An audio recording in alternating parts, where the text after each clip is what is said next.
সুস্বাদু বেগুন ভর্তা রুটি দিয়ে খেতে অসাধারণ লাগে।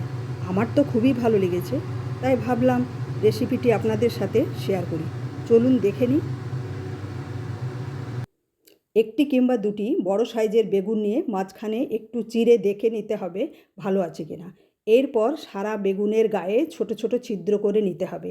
কয়েকটি রসুনের কোয়া নিয়ে ভালো করে ধুয়ে খোসা সমেত ওই ছিদ্রগুলির ভেতরে ঢুকিয়ে দিতে হবে। এইভাবে বেগুনগুলো তৈরি করে নেবেন।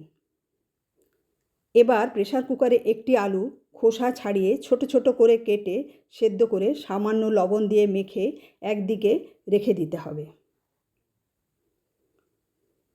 অন্যদিকে একটি পেঁয়াজ কুচি কুচি করে কেটে নিতে হবে, একটি টমেটো ছোট ছোট করে কেটে নিতে হবে, কিছু কাঁচা লঙ্কা কুচি কুচি করে কেটে নিতে হবে, আর কিছু ধনেপাতা ছোট ছোট করে কেটে নিতে হবে।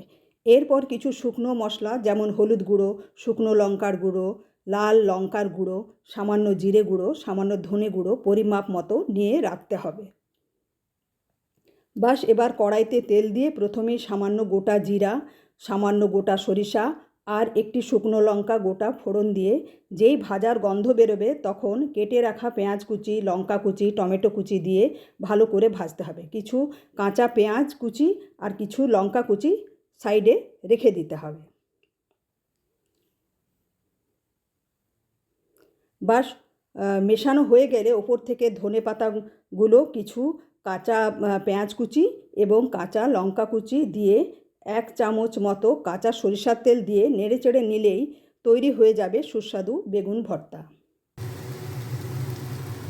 এই হলো আমার বেগুন ভর্তা।